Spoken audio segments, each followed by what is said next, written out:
How are you doing, folks? And welcome back to the channel, and especially welcome back to ALCHEMOTO's garage. It's been a while since we've been in here, apart from the recent faults we've obviously had on the 48, which we've now rectified.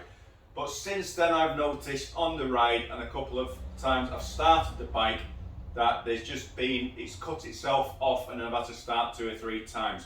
So it's time to do a retune on the bike, and we're going to just sort of key tune that in a little bit more and elaborate more on the tuning part of your bike. If you've got the Super Tuner Pro, that is, you can see we've got the laptop and the Super Tuner Pro, which is now connected to the bike. So we're going to kick that chart up, load the map, and then see what else we can do and show you guys how to do it. So let's take a closer look.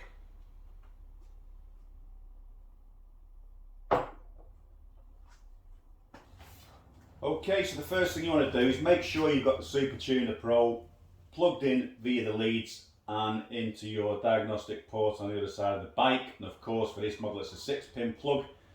And obviously make sure as well that you have got your charger plugged into the bike, because we need to put the ignition on before we can connect to the bike.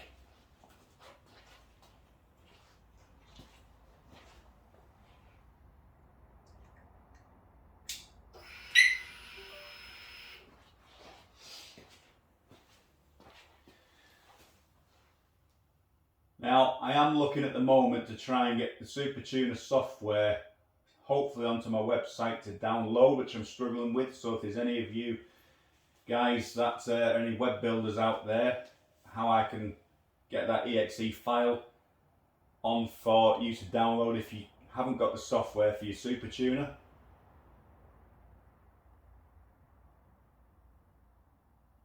Okay, let's just bring this closer. Okay, so for those of you that aren't familiar with this, we will just go through the basic pages for you. So obviously you can see here about the custom calibrations and the software strictly for race use applications only. Yeah, right, okay. More to do with the US EPA California rules and everything like that, so accept that. And then we'll just go into the pages and show you the basic screen if you're not familiar with this. So we've got the toolbox, and then if you look at this now, it's showing I've got the adaptive fuel value for the front, 100%. I've got my battery voltage with the charger now showing at 13 volts. Intake air temperature, obviously the bike's not running. Throttle position sensor. Now when the bike's running, these will be variable. Okay, but at the moment obviously it isn't. So at the moment it's a static graph. You can see that, and just click on either one of those. That's the battery voltage holding. And obviously none of these knock sensors are going to be 0, and manifold absolute pressure sensor. None of these are going to change until the bike's running. So if you run the bike, you'll see these changing.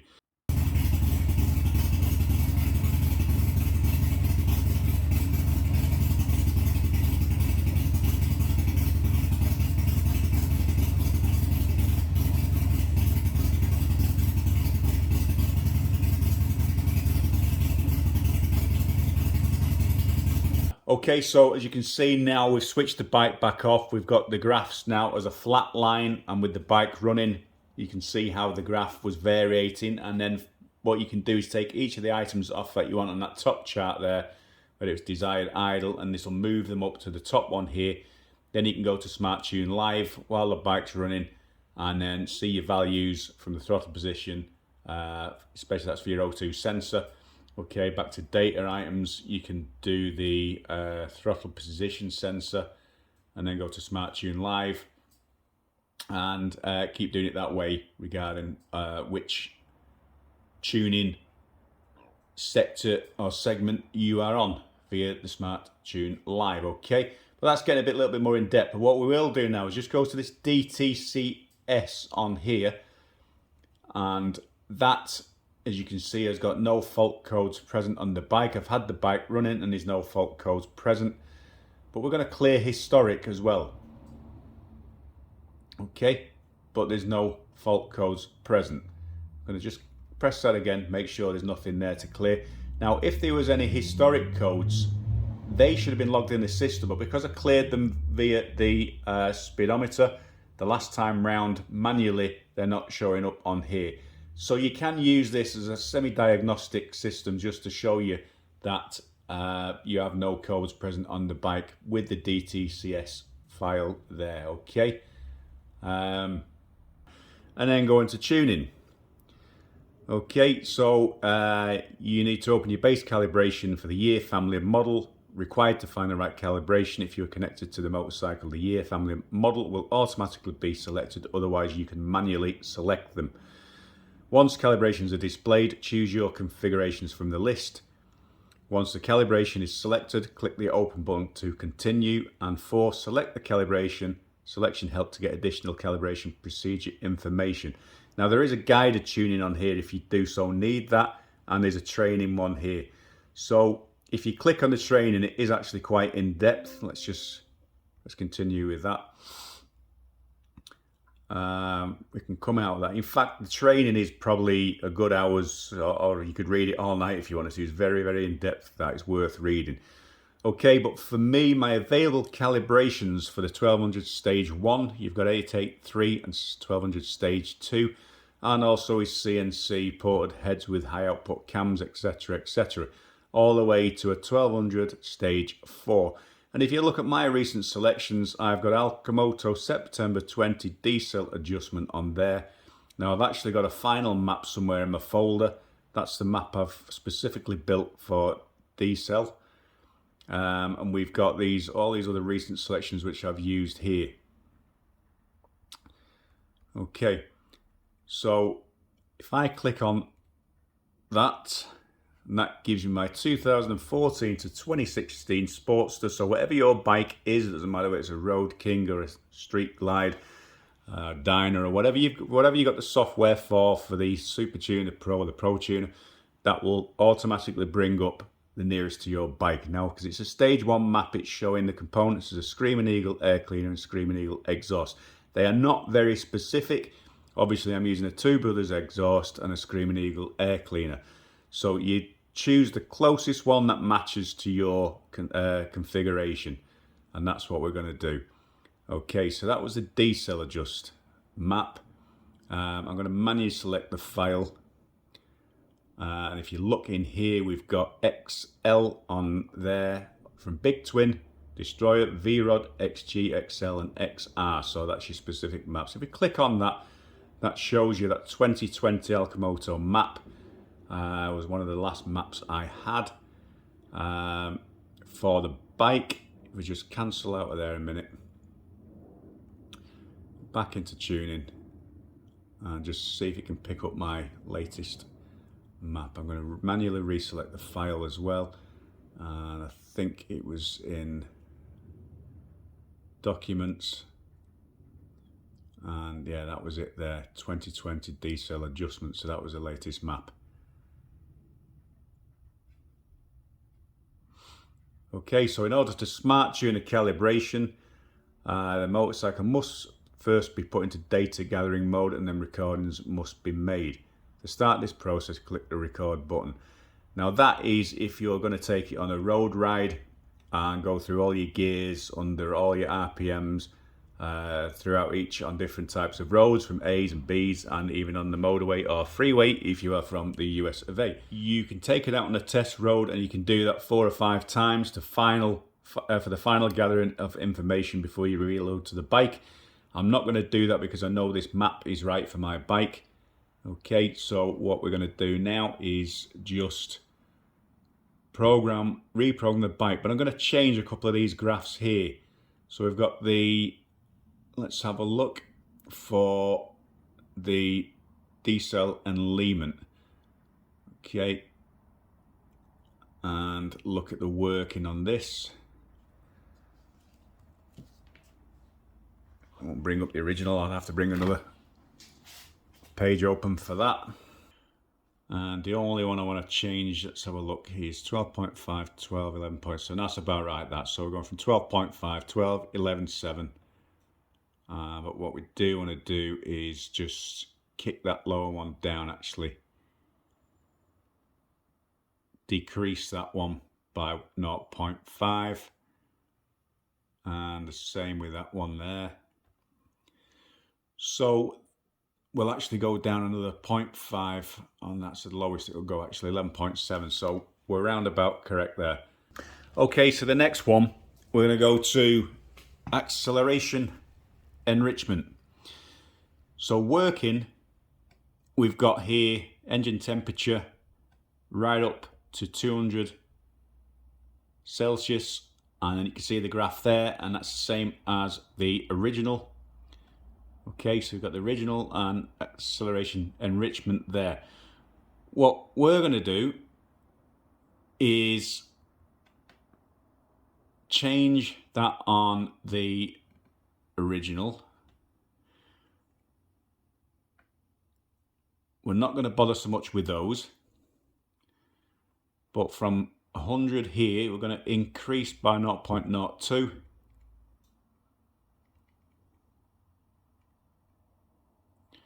On the working, that is.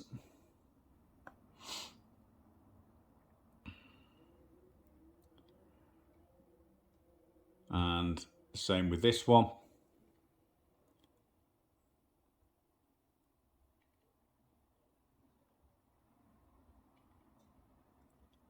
Okay.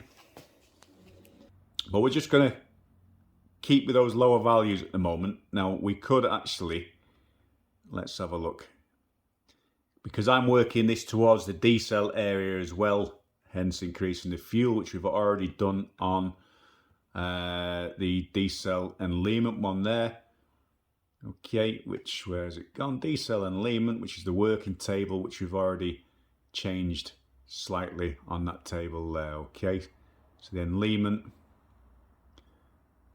there's the original, so 1.55. You can see the original was actually 3.30 right at the bottom, up to 0.50 there, and mine actually is 0.52 but 330. So I've really increased those lower figures, and that's what really helps with your decel pop. So if you can make a note of these figures here from -16 from cold start, which you really do get a lot of pop on the roll off, up to 75 Celsius there is 0.92. So if we just check that against the original, 75 is still 0.52, because it doesn't really matter about when the engine's warmer, it's on the roll off. So if you look at that, we've gone for 3.30. But what I'm going to do actually is on 100 Celsius here is just increase this one.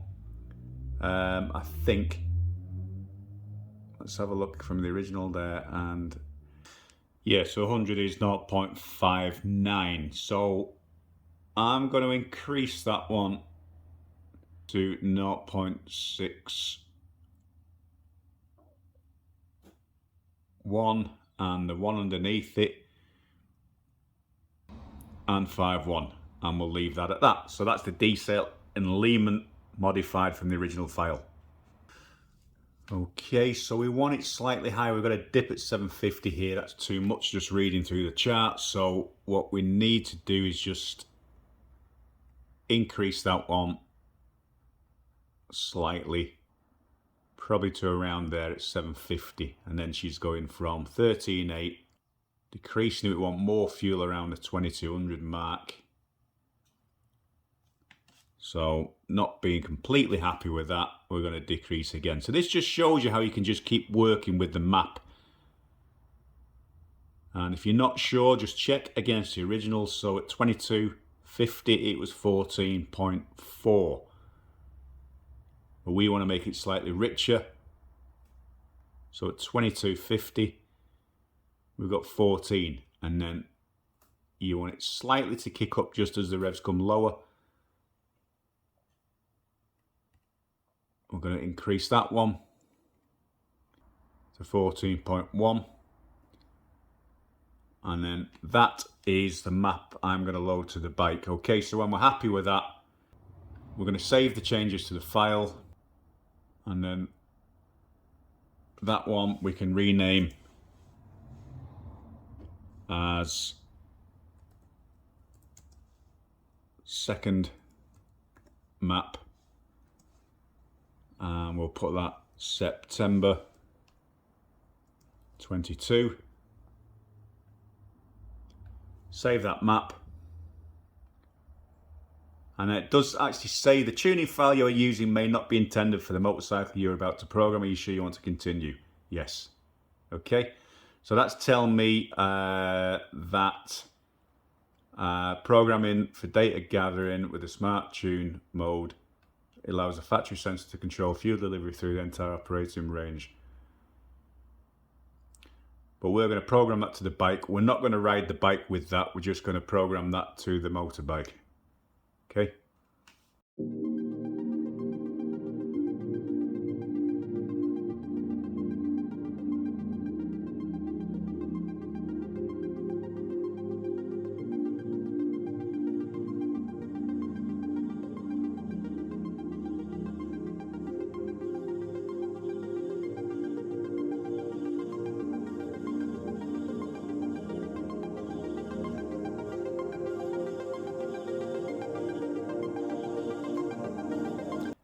Okay, so when it's 100% complete, continue, and your motorbike's calibration has been updated to allow you to gather data.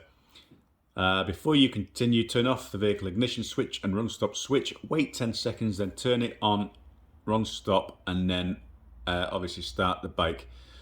Now, when you press continue, you can actually smart tune live recording using the dyno, connect to the PC and view live data while recording, or the VCI recording whilst riding your bike in a safe and appropriate manner. I'm not going to go out on a ride just now. You have to leave the box attached to the bike.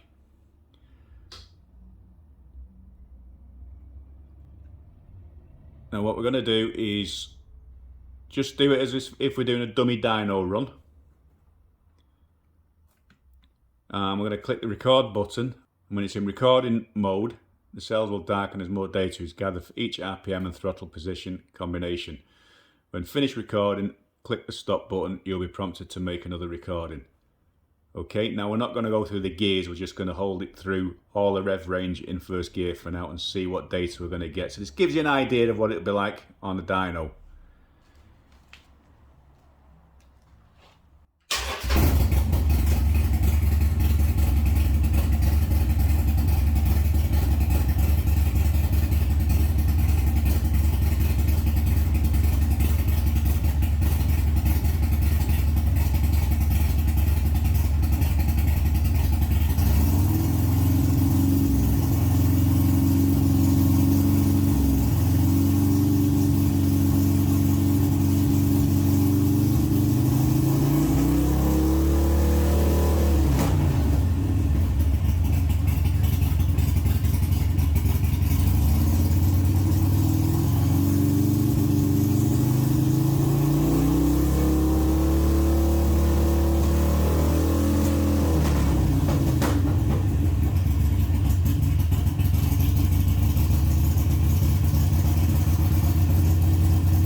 Okay, so it's saving the calibration file to the VCI now from the updated map that I've used.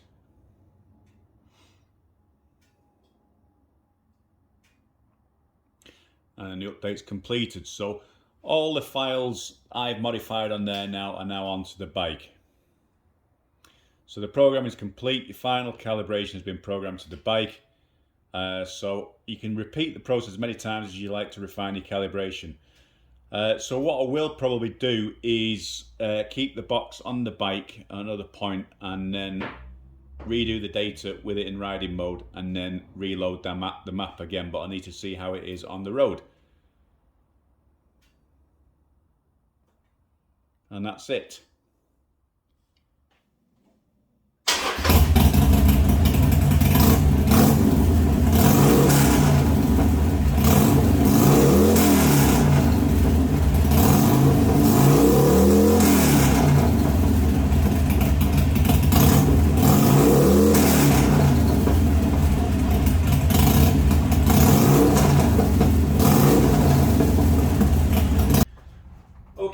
folks, so that is the modified map. Now I've ran that map for probably 18 months or so on the bike. It's been a fantastic map.